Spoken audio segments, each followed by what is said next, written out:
Joignez-vous à la discussion. Appelez ou textez le 187 Cube Radio 1877 827 2346. Jean-Charles Lajoie est parti se magasiner des nouvelles tuques. On lui souhaite bonne chance. Félix Séguin est avec nous, journaliste et descripteur de la super soirée à TVA Sport. Félix, bonjour.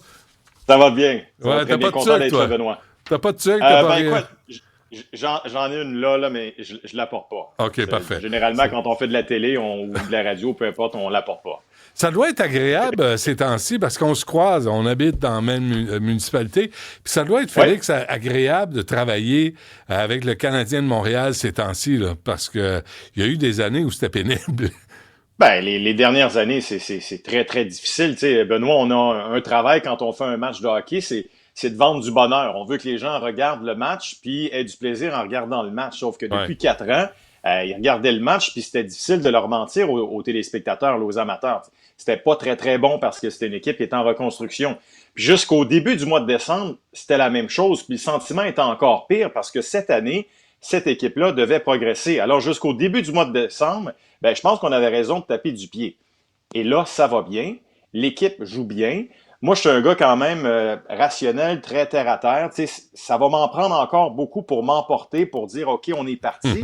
Mais là, je trouve que l'échantillon est quand même grand. On parle de 12 victoires dans les 16 derniers matchs. Ça n'assure pas une place en série, mais ça ramène beaucoup de bonheur. Mais il y a un élan, là. Il y a un élan positif. As-tu vu, toi, le moment, Félix, là, parce que tu suis le Canadien, tes voix jouer, t'es au-dessus, t'es dans la passerelle. Est-ce qu'il y a eu un moment où tu t'es dit, OK, il y a le déclic, là. Il y a un catalyseur qui vient d'embarquer dans l'équipe? Ben, je veux dire, je pense que le point tournant de la saison, c'est le premier match de Patrick Laine. On a beau analyser ça de A à Z, là, de haut en bas, matin, midi, soir. Depuis que Patrick Laine a disputé un premier match avec les Canadiens, depuis qu'il est revenu de sa blessure, le Canadien gagne. Le Canadien va bien. Puis tu ajoutes à ça la transaction qui a amené le Québécois Alexandre Carrier. Ouais. Carrier qui n'est pas le défenseur le plus flamboyant, mais qui a amené beaucoup de fiabilité au sein de cette formation défensive. Puis le troisième point, puis pour moi c'est le point le plus important, c'est que finalement, défensivement, on est parvenu à se défendre. On était tellement généreux, on commettait des erreurs, des revirements, on donnait la rondelle à l'adversaire, que ça faisait en sorte que l'adversaire marquait énormément de buts. Puis là, à travers ça, là, au mois de décembre, Laine, Carrier, mieux joué défensivement, ça fait en sorte que là, les victoires sont là, puis que le club est intéressant à regarder. Mais l'effet sur le... Parce que Gallagher est toujours là, puis moi, j'ai vu Gallagher combien de fois être devant un but désert, puis shooter à côté, tu sais, puis d'essayer, puis de travailler fort, puis de manger des claques à la gueule, mais, tu sais, de pas compter. Il y a quelque chose qui s'est passé dans toute l'équipe, là. Ben, tu parles de Gallagher, je t'ai parlé de Laine, je t'ai parlé de Carrier. Je pense que c'est l'ensemble. Tu sais, un soir donné, c'est le gardien qui peut voler le match. L'autre soir, c'est les super vedettes, Suzuki, Caulfield. Tu as Laine qui peut faire la différence. Tu parles de Gallagher, les employés de soutien, Jake Evans, les défenseurs, Matheson, Lane Hudson qui est tellement charmant et plaisant à voir jouer. Alors, ça arrive finalement d'un peu tout le monde parce que jusqu'au début du mois de décembre, c'était Suzuki, c'était Caulfield et c'était Montembeault. Puis on était très limité par rapport à ça. Alors, Carrier s'amène, Hudson se développe à vitesse grand V. Là, finalement, on a trouvé un deuxième gardien, Dobèche, pour finalement aider Montembeault. Et là, finalement, ça fonctionne. Et c'est ça qui fait du bien. Mais, ça n'assure pas une place encore en série. Il reste encore beaucoup de matchs à disputer. Mais tu sais, tu parlais de regarder les matchs puis de décrire les matchs. Là, ça fait en sorte que moi, quand je me présente puis je fais un match, c'est pas mal plus plaisant parce qu'il y a un enjeu. Puis les gens qui regardent et qui admirent les Canadiens et qui regardent les Canadiens avec des lunettes roses, c'est parfait, ont encore plus de raisons de regarder le Canadien parce qu'il y a de l'espoir. Est-ce qu'on arrive, Félix, à un moment où chaque victoire est importante, où chaque défaite est importante dans l'espoir qu'ils fassent les séries et qu'ils se rendent au bout? On peut avoir des surprises avec cette équipe-là.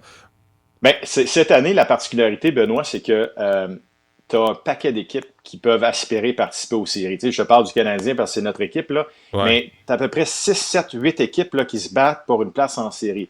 Boston, Columbus, Montréal, Floride, les Islanders qui sont un peu plus loin, les Pingouins également, bref, j'en oublie. Il y en a un paquet. Fait que quand tu parles de l'importance de gagner des matchs, là, le Canadien qui s'est replacé dans le fameux mix, là, pour participer aux séries. Ça fait en sorte que chacun des matchs devient en quelque sorte, non pas un match des séries, mais c'est parce que tu perds, tu as peut-être 3 équipes qui vont gagner puis qui vont devancer. Ouais. C'est aussi simple que ça. Alors, on avance de match en match et les matchs deviennent importants. Comme ce soir contre Tampa, c'est un match de division, dans la division des Canadiens. Jeudi à Détroit, c'est une équipe qui se bat contre le Canadien.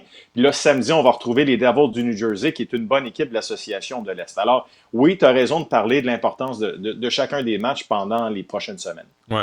En tout cas, la fin du tourisme à Montréal. Là, moi, des fois, je les regardais, je disais, il ressemblait, le Canadien de Montréal, avant décembre dernier, ressemblait aux policiers du SPVM lors des manifestations pro-Hamas. Il y avait l'air des touristes, ils regardaient ce qui se passait, puis ils n'intervenaient pas. Il était très, très passif. Puis il y avait un paquet d'affaires qui étaient récurrent chez le Canadien avant ça, cette séquence heureuse-là. Premièrement, le Canadien finissait toujours par s'effondrer jusqu'au mois de décembre. On trouvait toujours une façon de permettre à l'adversaire de revenir de l'arrière. Il y avait également beaucoup d'indiscipline, énormément de pénalités qui coûtaient des buts importants. Puis l'autre point, avant le mois de décembre, c'est que quand la chaîne débarquait, dans le cas des Canadiens, Benoît, ça débarquait pas à peu près, puis ça a donné un revers de 9-2, notamment à Montréal, quelque part au mois de décembre. Mais là, ce qui est agréable, c'est qu'on a effacé tout ça. T'sais, si vous n'avez pas regardé de hockey depuis le mois de novembre, puis là, vous vous êtes assis devant votre téléviseur, vous regardez les Canadiens présentement, vous vous dites, bon sang, qu'est-ce qui s'est passé? C'est un revirement de situation complet, puis tout ce qui avait amené Martin Saint-Louis dans sa méthodologie, sa façon d'enseigner, des fois, c'était pas nécessairement clair pour un peu tout le monde, mais lui, il s'est accroché à cette façon de faire-là. Puis les joueurs, eux, n'ont jamais abandonné sur la façon de penser de leur entraîneur. Là, finalement, tous les morceaux du casse-tête tombent en place et ça permet de voir cette équipe-là avec... en fait, c'est pas compliqué, Benoît. Depuis la mi-décembre, là, ça, c'est un fait, là. C'est pas les émotions qui prennent le dessus. Depuis la mi-décembre, les Canadiens sont premiers dans la Ligue nationale. C'est rien de moins, là. Wow! OK. Fait que ça ramène du monde aussi à TVA Sport pour regarder les matchs ou à RDS la semaine, là. Mais absolument. Ça ramène... ça me ramène là, à avoir le goût de regarder le Canadien là, depuis le retour des fêtes. Fait que tant mieux, toi, ça va être on le voit dans les codes d'écoute, vrai. Tant du côté de RDS que du côté de TVA. Puis RDS et TVA ont besoin du Canadien pour connaître du succès, pour avoir du succès, là, tu sais, pour amener des gens à regarder les matchs. Puis c'est pas juste ça, Benoît. Je te dirais que ça a un impact également sur les autres matchs. Tu sais, comme tu le sais, à TVA Sport, on présente d'autres matchs de la Ligue nationale, mais tu sais, présentement, puis dans les prochaines semaines, on présente beaucoup de matchs de Boston, de Détroit, de Pittsburgh, d'autres équipes qui sont impliquées dans la division. Donc, quand tu regardes un match un soir donné, le Canadien ne joue pas, mais tu dis, hey, moi, je vais aller voir ce que Boston va faire. Ouais, les adversaires. Ça fait en sorte que les gens ont de l'intérêt. C'est ça pour les équipes qui vont affronter le Canadien ou pour les équipes qui sont impliquées dans la bataille. Super. Donc, un match ce soir? Ce soir, contre le Lightning de Tampa Bay, il va en avoir un jeudi à Détroit, puis samedi à TVA Sport, ça va être contre les Devils du New Jersey. Félix Séguin, TVA Sport, un gros merci, toujours un plaisir. À la prochaine. Toujours un plaisir. Salut Benoît, bye bye.